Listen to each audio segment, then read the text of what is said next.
वस्तु एवं सेवा कर,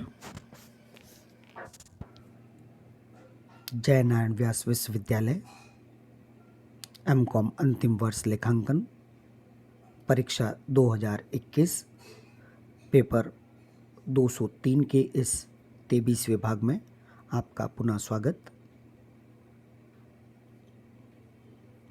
प्रत्येक बार की तरह आपके सामने प्रस्तुत है आपका संपूर्ण पाठ्यक्रम इस प्रश्न पत्र का, जिससे आप सदैव यह अनुमान लगा सकें कि आपने अब तक कितना पाठ्यक्रम पूरा किया है। इस समय हमारा यूनिट 3 तृतीय इकाई चल रहा है।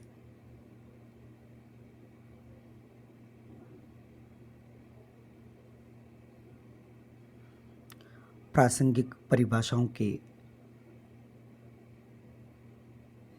गत व्याख्यान को आगे बढ़ाते हुए हम शेष रही परिभाषाओं के बारे में इस व्याख्यान में अध्ययन करेंगे।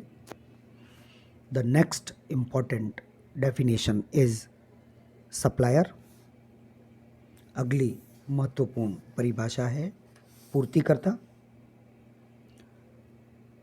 In relation to any goods or services or both shall mean the person supplying the said goods or services or both, and shall include an agent acting as such on behalf of such supplier in relation to the goods or services or both supplied.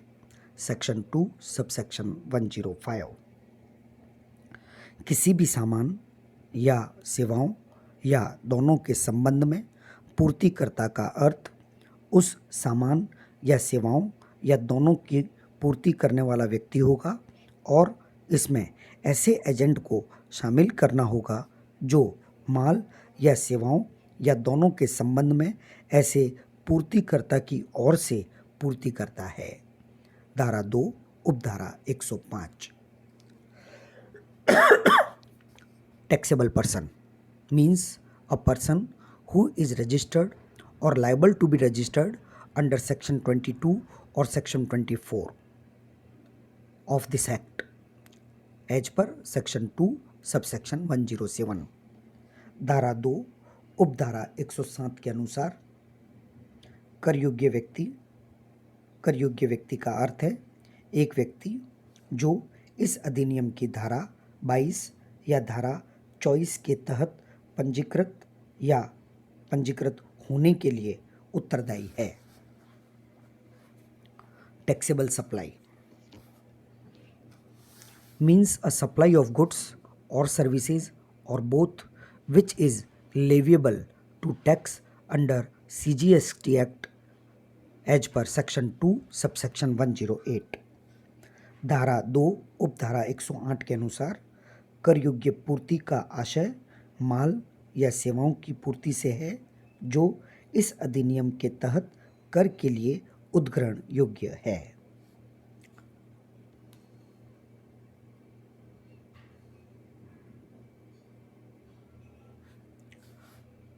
Next, turnover in state और turnover in union territory means the aggregate value of all taxable supplies excluding the value of inward supplies on which tax is payable by a person on reverse charge basis, and exempt supplies made within a state or union territory by a taxable person, exports of goods or services or both, and interstate supplies of goods or services or both made from the state or union territory। Section 2 subsection 112। धारा 2 उपधारा 112 के अनुसार राज्य के आवर्त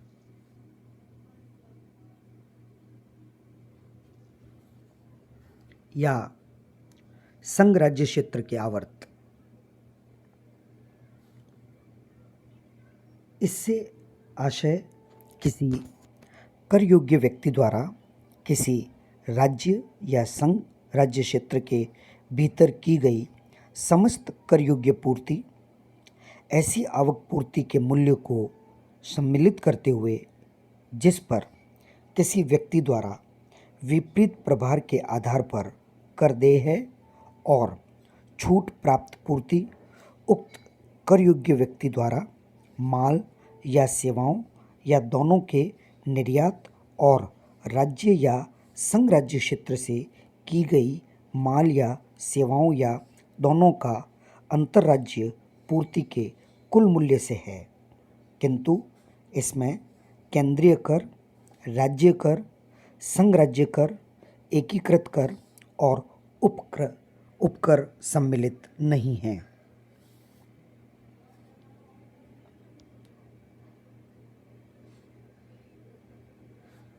Works contract means a contract for building, construction, fabrication, completion, erection, installation, fitting out, improvement, modification, repairs, maintenance, renovation, alteration, or commissioning of any immovable property within wherein transfer of property in goods, whether as goods or in some other form, is involved in the execution of such contract, as per section 2, subsection 119. धारा 2 उपधारा 119 के अनुसार कार्य अनुबंध से आशय किसी अनुबंध के निष्पादन में, चाहे वह माल या किसी अन्य रूप में हो, किसी स्थायी संपत्ति का निर्माण, रचना करने, पूरा करने, परिनिर्माण करने, संस्थापन करने, सज्जित करने, सुधारने, रूपांतरण करने, मरम्मत करने, अनुरक्षण करने, नवीनीकरण करने, परिवर्तन करने या बनाने के लिए किए गए अनुबंध से है। Zero rated supply means any of the following supplies of goods or services or both, namely export of goods or services or both, or supply of goods or services or both to a special economic zone SEZ developer or a special economic zone unit. Section 16(1) of the IGST Act. IGST act की धारा 16 उपधारा 1 के अनुसार शून्य दर पूर्ति का आशय माल या सेवाओं या दोनों की निम्नलिखित आपूर्तियों से है। ए. माल अथवा सेवाओं का निर्यात अथवा विशेष आर्थिक क्षेत्र SEZ के विकासकर्ता SEZ की इकाई को माल या सेवाओं की आपूर्ति।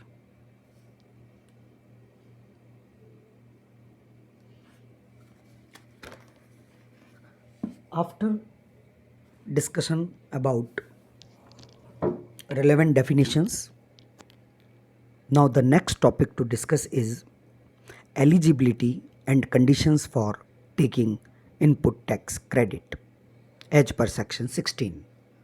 धारा 16 में दिए गए प्रावधानों के अनुसार इनपुट टैक्स क्रेडिट लेने के लिए ग्राह्यताएं और शर्तें, अर्थात धारा 16 के अंतर्गत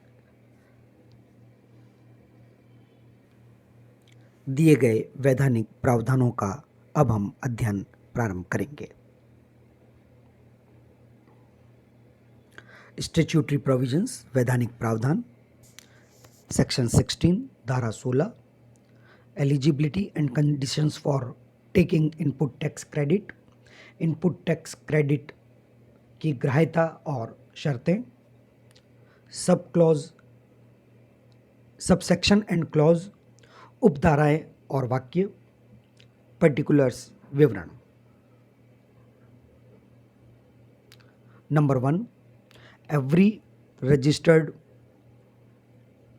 person shall subject to such conditions and restrictions as may be prescribed and in the manner specified in section 49 be entitled to take credit of input tax charged on any supply of goods or services or both to him which are used or intended to be used in the course or furtherance of his business, and the said amount shall be credited to the electronic credit ledger of such person. प्रत्येक पंजीकृत व्यक्ति निर्धारित शर्तों और प्रतिबंधों के अधीन और धारा 49 में वर्णित रीति से माल सेवाओं की पूर्ति पर वसूल किसी इनपुट टैक्स का क्रेडिट लेने का अधिकारी होगा जिसका प्रयोग या प्रत्याशित उपयोग उसके व्यवसाय के दौरान या अभ्युदय में किया गया है, और ऐसी राशि ऐसे व्यक्ति के इलेक्ट्रॉनिक क्रेडिट लेजर में क्रेडिट की जाएगी।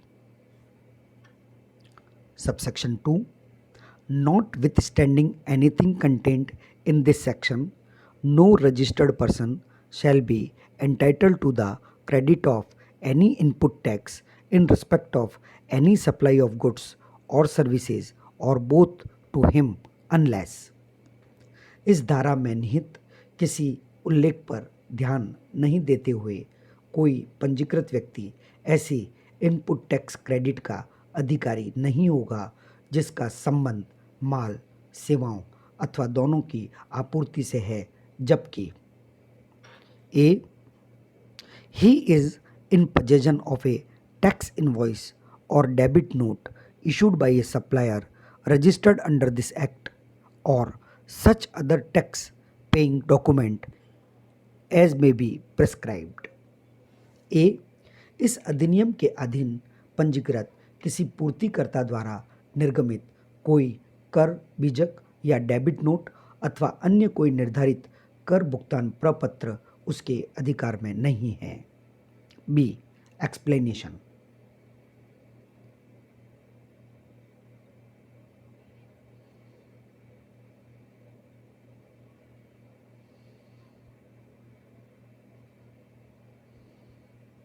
For the purpose of this clause, it shall be deemed that the registered person has received the goods or, as the case may be, services। इस वाक्य के उद्देश्य के लिए यह माना जाएगा कि पंजीकृत व्यक्ति को माल प्राप्त हो चुका है जहां माल की सुपुर्दगी पूर्तिकर्ता द्वारा प्राप्तकर्ता को अथवा ऐसे पंजीकृत व्यक्ति के निर्देश पर अन्य किसी व्यक्ति को कर दी गई है, चाहे एजेंट के रूप में कार्य करते हुए अथवा अन्य रूप में माल के संचलन से पूर्व या उसके दौरान माल के स्वामित्व के प्रपत्रों के अंतरण के द्वारा अथवा अन्यथा।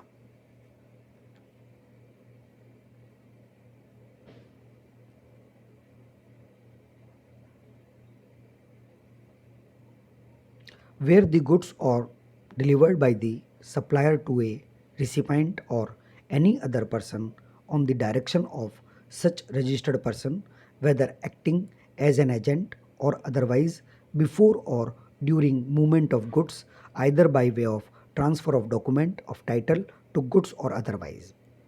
Where the services are prescribed by the supplier to any person on the direction of and on account of such registered person।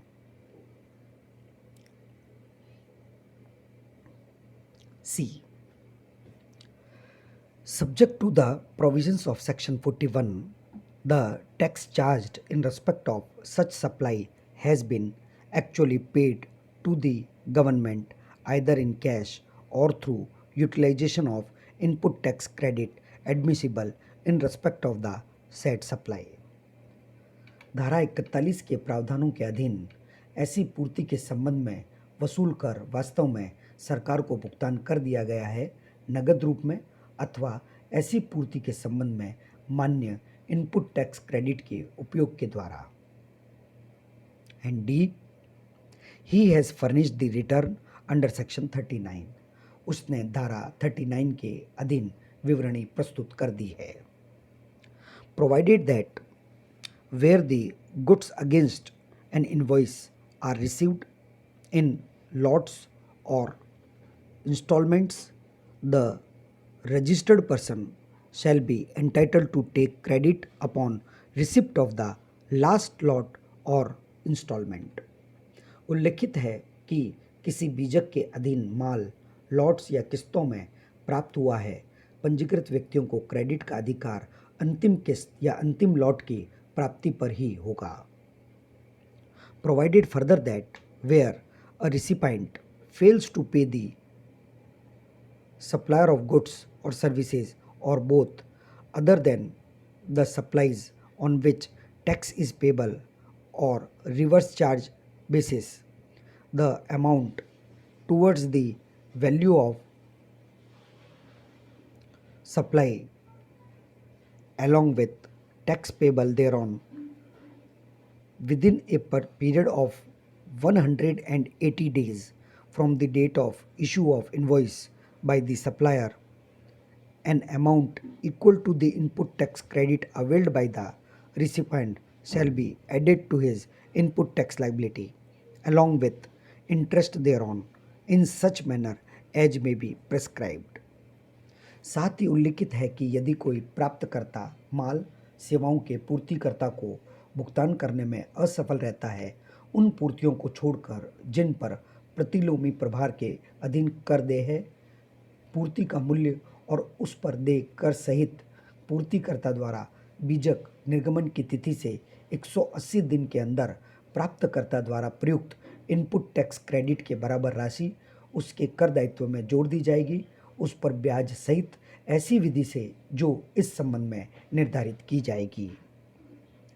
Provided also that the recipient shall be entitled to avail of the credit of input tax on payment made by him of the amount toward the value of supply of goods or services or both along with tax payable thereon. यह भी उल्लिखित है कि प्राप्तकर्ता input tax credit का अधिकारी होगा जब वह पूर्ति के मूल्य और उस पर देय कर सहित भुगतान उसके द्वारा कर दिया जाएगा.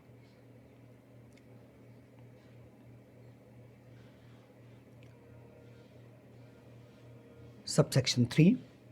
Where the registered person has claimed depreciation on the tax component of the cost of capital goods and plant and machinery under the provisions of the Income Tax Act 1961, the input tax credit on the said tax component shall not be allowed. यदि पंजीकृत व्यक्ति पूंजीगत माल या plant और machinery की लागत के कर के भाग पर आयकर अधिनियम 1961 के अधीन हास का दावा करता है तो ऐसे कर के भाग पर इनपुट टैक्स क्रेडिट स्वीकृत नहीं होगा. Subsection 4. A registered person shall not be entitled to take input tax credit in respect of any invoice or debit note for supply of goods or services or both after the due date of furnishing of return under section 39 for the month of September following the end of financial year to which such invoice or invoice relating to such debit note pertains or for furnishing of the relevant annual return whichever is earlier. कोई पंजीकृत व्यक्ति माल सेवाओं की पूर्ति संबंधी किसी बीजक या डेबिट नोट के संबंध में इनपुट टैक्स क्रेडिट का अधिकारी नहीं होगा यदि ऐसे बीजक या डेबिट नोट संबंधी वित्त वर्ष के समापन से अगले सितंबर माह संबंधी विवरणी प्रस्तुत करने की देय तिथि अथवा संबंधित वार्षिक विवरणी प्रस्तुत करने की तिथि जो भी पहले हो समाप्त हो चुकी है. इनपुट टैक्स क्रेडिट से संबंधित अन्य वैधानिक प्रावधानों के बारे में अगले व्याख्यान में बात करेंगे. धन्यवाद.